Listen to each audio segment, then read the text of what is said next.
So we need to get the facts straight. How does this virus work? How does it transmit? Where does it want to go? And let's protect ourselves. I'm Dr. Peter Lin. I'm a family physician in Toronto, Canada.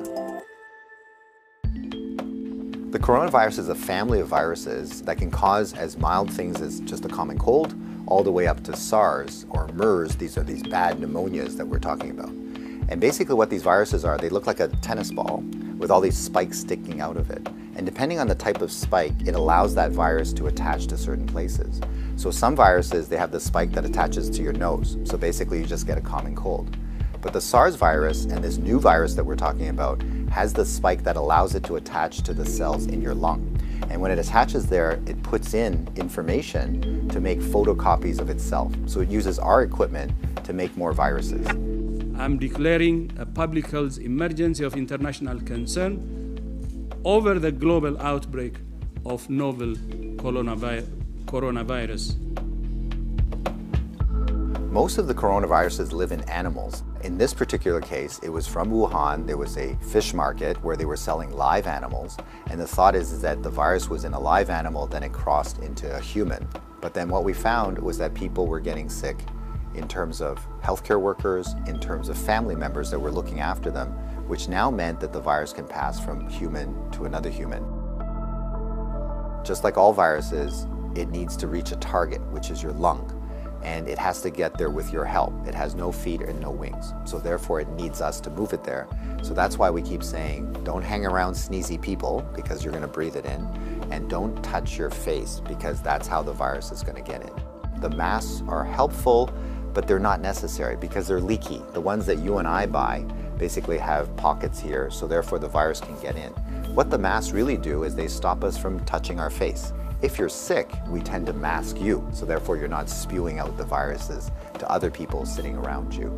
The true people that have the real masks are the N95. Those are sealed. These are for the doctors that may be caring for the patients. So in the beginning, the coronavirus will cause kind of like flu-like symptoms or a cold. So people just get the stuffy nose, that kind of thing. But you'll understand that as soon as that virus starts manufacturing in your lung cells, they're producing all these copies of the virus, all of a sudden now you kill the lung cells. So now you can't exchange oxygen, and that's why one of the early symptoms is people get very short of breath and they tend to have a difficult time breathing, and that's why they end up in hospital. So currently, unfortunately, we don't have a direct treatment for the coronavirus. So we don't have a medication that can kill it off. And so it's really supportive. So in other words, the patient can't breathe, we give them oxygen, help them to breathe. They can't drink, so therefore we give them fluids to support them. Their kidneys begin to shut down, we help them with all those things. So it's a very supportive process. This is a new virus that we've never seen before. So our immune system, our army, are having a hard time figuring out what to do. So usually what we have to do is we make something called antibodies. So these are things that can grab onto the spikes that we see on the virus, and it'll get rid of the virus for you, and that will actually bring you back to good health. So therefore the elderly may have a worse outcome, and of course the young children. So the babies, their immune system is not so good either, so they may not make those antibodies as well.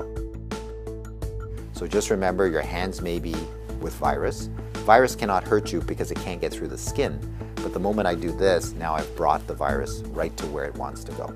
So let's remember not to touch our hands to our face. So let's say you think that you might have been on a plane or you might have bumped into somebody that has it. What should you do? So the first thing is to contact a healthcare worker to tell them that potentially you have it. If you're feeling symptoms and you're going to go into a facility, call ahead. Okay, so whether you're calling the paramedics or whether you're calling the hospital or your doctor, just mention that you were on a flight. If you don't have any symptoms, then what we do is a little bit of a self-quarantine. In other words, we can just keep you away from other people, and so you don't go into parties, don't go with your friends, don't go into public transportation.